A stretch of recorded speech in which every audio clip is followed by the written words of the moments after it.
Brother came in here, knocked this off the wall. Now it looks like we're crazy. Okay, so in this video, this Let's Chat video, I know I haven't done a Let's Chat in a while, but I wanted to talk about something that I think about quite often, sisterhood. So let me read the definition of sisterhood as the internet has it stated. Okay, has two definitions. The first definition is obviously a relationship between two sisters, right? So the second definition is an association, society, or community of women linked by a common interest. So my experience with women is not necessarily all positive. I have to say that I have had some really great women figures in my life. So I can't say that it's all negative, but for the most part, I don't have sisterhood. For the most part, I think of women, I don't trust women.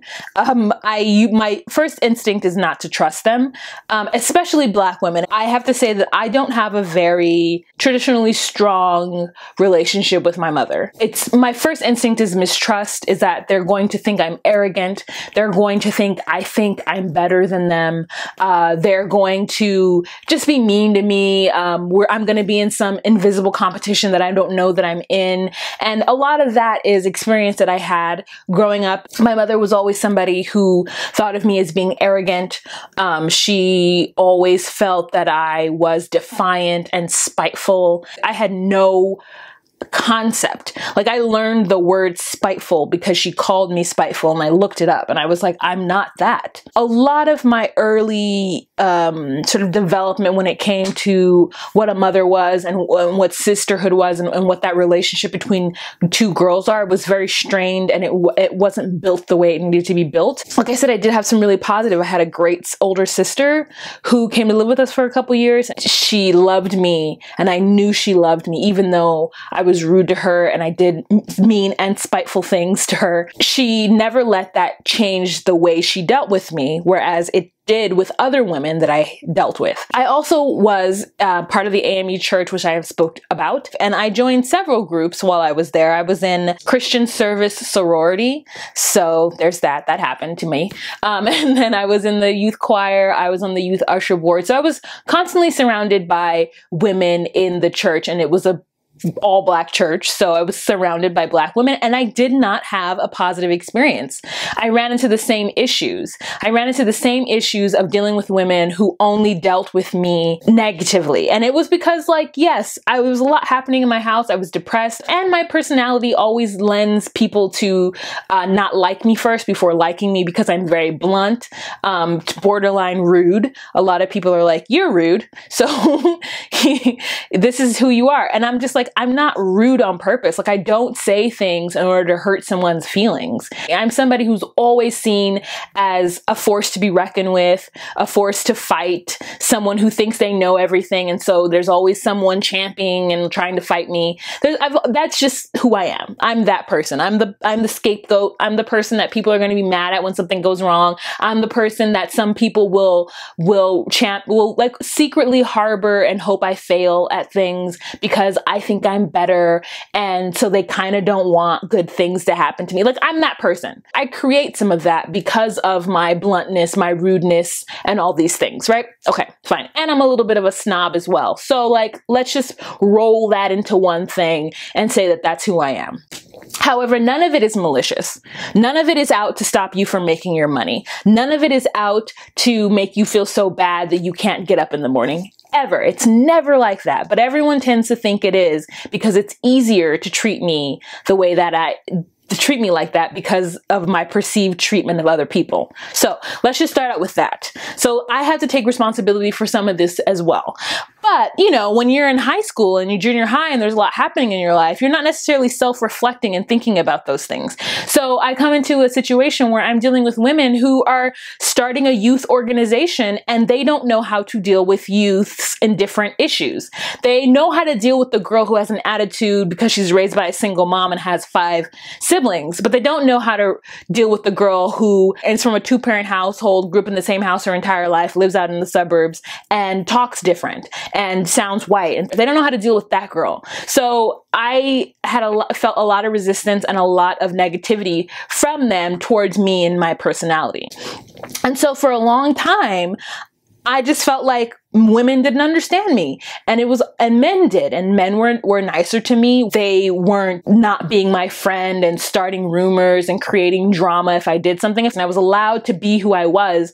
Whereas with women, I wasn't allowed to be who I was. I had to fit a certain mold in order to like role, and I couldn't do it. And even though it is changing these days, I think being on YouTube and opening myself up to all of you out there who watch my channel and are super supportive and super nice to me, and it's shifting a bit, and I'm being closer to women and kind of wanting to shoot men. I still feel an initial trepidation with it. I still feel initially that if I meet the wrong type of woman, or if she's just petty enough or just silly enough, then I'm going to find myself back in the same sort of junior high, high school, church experiences with dealing with women, with dealing with the cattiness, dealing with the pettiness. Like, I mean, everyone loves a good bit of gossip, right? We all love a little morsel of gossip, but I'm never one to like champion and rally people not to like someone else. And that has happened to me a few times in my life, provoked and unprovoked, where I'm just perceived as a threat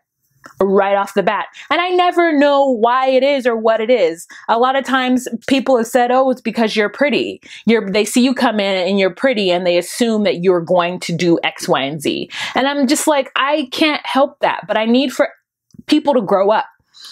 You know, in your 20s and your 30s, that behavior is just really unbecoming to me. And when I run into a woman who has those issues of pettiness and silliness when it comes to dealing with other women, specifically when it comes to the affection of a man, I lose all respect for her, because I'm not that kind of girl. And if you knew me, you know that I'm not going to fight for a man. Like, I'm not going to be in some sort of competition with you. Sweetie, you can have him. Yeah, she may smile in my face, but then like I said something that upset her, and so now she's secretly campaigning behind my back. Like, do you like Wahama? I don't know. She's like rude. Do you hear what she said about Jerry? Like, she just said it. Ugh. You know, as opposed to coming to me and being like, hey, so, and I get it's not everybody's cup of tea, not everybody's confrontational, not everybody is willing, especially if you think that what I'm saying is malicious or negative on purpose. Like, then I could see people like, you know, not wanting to talk to me about certain things. But I feel like as an adult, especially in the workplace, there are ways to behave. And I feel like sometimes women don't behave that way. So I'm always very cautious when I deal with women. And I say specifically Black women because I feel like I don't get that from other women. I'm very careful with it at my job. I tend to stay away. I don't want to join the fray. I don't want to join the community of Black girls who are there, even the ones who are my age, who I think might be my age, because I just don't want to get caught up in anything. Because I'm somebody who, like, you know how I am. I talk a little shit and I don't care about it. And I'm not doing it to like make somebody, I don't want them to find out so that they feel bad. I'm not a bully. I'm not that kind of person.